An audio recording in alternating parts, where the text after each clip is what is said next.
उत्तर प्रदेश सरकार लव जिहाद को लेकर नया कानून बनाने जा रही है। Uttar Pradesh state law commission क्या कहता है, पूछते हैं। सर, जिस तरीके से योगी सरकार अब लव जिहाद को लेकर कानून बनाने जा रही है, उत्तर प्रदेश स्टेट जो लॉ कमीशन है क्या कहता है इस पूरे लॉ के लिए और क्या आगे की प्रक्रिया होती है? देखिए, लव जिहाद इसका एक बहुत छोटा सा रूप है जो हमने माननीय मुख्यमंत्री जी को रिपोर्ट नवंबर 2019 में सौंपी है। उसमें धर्म परिवर्तन को रोकने के लिए आवश्यक प्राविधान रखे हैं और इसमें ये व्यवस्था है कि अगर कोई व्यक्ति लोभ से, लालच से, धमका करके या अच्छी शिक्षा का आश्वासन दे करके या डिवाइन डिस्प्लेजर का डर दिखा करके अगर किसी व्यक्ति का धर्म परिवर्तित करवाता है तो वो धर्म परिवर्तन इस प्रकार अवैध होगा।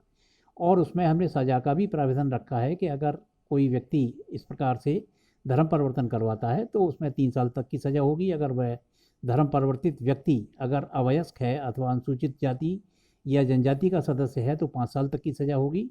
और अगर मास कन्वर्जन करवाया जाता है तो 10 साल तक की सज़ा होगी। और इसमें यह भी व्यवस्था है कि जो भी मौलवी, पंडित, कर्मकांडी, पादरी जो भी इसमें इन्वॉल्व हैं इस प्रकार का धर्म परिवर्तन करवाने में, उन लोगों को भी ये सिद्ध करना पड़ेगा कि ये धर्म परिवर्तन उन्होंने बिना किसी लोभ के, बिना किसी लालच के, बिना किसी भय के कराया है। स्वच्छंद है, ये स्वतः है। ये सर, जिस तरीके से ये लॉ बनने जा रहा है, क्या इसमें लगता है कि कुछ इसको चैलेंज भी किया जा सकता है चूँकि लॉ है? देखिए, हर कानून जो भी विधायिका या संसद बनाती है वो सर्वोच्च न्यायालय के सामने अथवा उच्च न्यायालय के सामने चुनौती दी जा सकती है, उसके वायरस को चुनौती दी जा सकती है। परंतु मैं यहाँ ऐड कर देना चाहता हूँ कि वर्ष 1965 में मध्य प्रदेश सरकार ने इस संबंध में एक कानून बनाया था और उसके बाद वर्ष 1967 में उड़ीसा सरकार ने धर्म परिवर्तन को लेकर के कानून बनाया था और दोनों ही कानूनों को संबंधित उच्च न्यायालयों में चुनौती दी गई थी और मध्य प्रदेश हाई कोर्ट ने उस कानून को सही ठहराया था, जबकि उड़ीसा उच्च न्यायालय ने उड़ीसा के उस कानून को गलत ठहराया था, अल्ट्रा वायरस ठहराया था।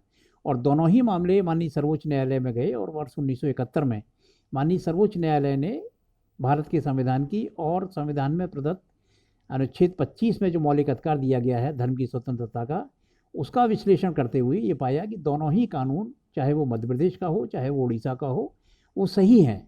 और मैं ये भी बता देना चाहता हूँ कि उड़ीसा और मध्य प्रदेश के बाद करीब 8 राज्यों ने और इस बारे में कानून बनाया है, जिसमें अरुणाचल प्रदेश है, हिमाचल है, उत्तराखंड है, झारखंड है और भी बहुत से राज्य हैं। तो कुल मिलाकर के 10 या 11 राज्यों ने इस बारे में अभी तक कानून बना रखा है और वो कानून अभी भी लागू हैं।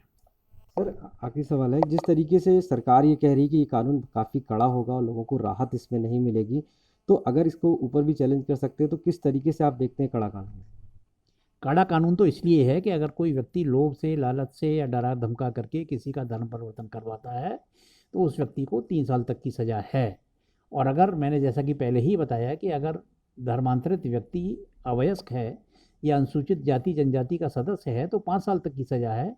और अगर कोई मास कन्वर्जन करवाता है, जैसा कि आपने अभी देखा होगा गाज़ियाबाद में 250 लोगों ने बौद्ध धर्म में अपना धर्म परिवर्तन किया था, तो इस प्रकार का अगर मास का सामूहिक धर्मांतरण कराता है तो 10 साल तक की सज़ा हो सकती है। और इसमें जुर्माने का भी प्रावधान रखा गया है और ये भी प्रावधान रखा गया है कि ऐसे व्यक्ति को जिसका कि गलत रूप से धर्मांतरण करा गया है उसको कंपनसेशन भी उस व्यक्ति द्वारा दिया जाएगा जिसने उसका धर्मांतरण कराया है। इसमें रिलैक्सेशन रहेगा थोड़ा? किस टाइप का रिलैक्सेशन? मतलब कि वो अपील कर सकता है? नहीं, देखिए, अपील तो हर हर आपराधिक मामले की अपील होती है, रिवीजन भी होता है। न्यायालय की जो भी प्रक्रिया है, दंड प्रक्रिया संहिता की जो भी प्राविधान है वो सब लागू होंगे। उसमें अपील का तो अधिकार हर हर कन्विक्ट व्यक्ति को है। जी, थैंक यू। तो ये हमारे साथ में थे Uttar Pradesh state law commission के एएन मित्तल जी। साफ तौर से कहना है काफ़ी कड़ा कानून है और जिसको लेकर इम्प्लीमेंटेशन किया जा रहा है।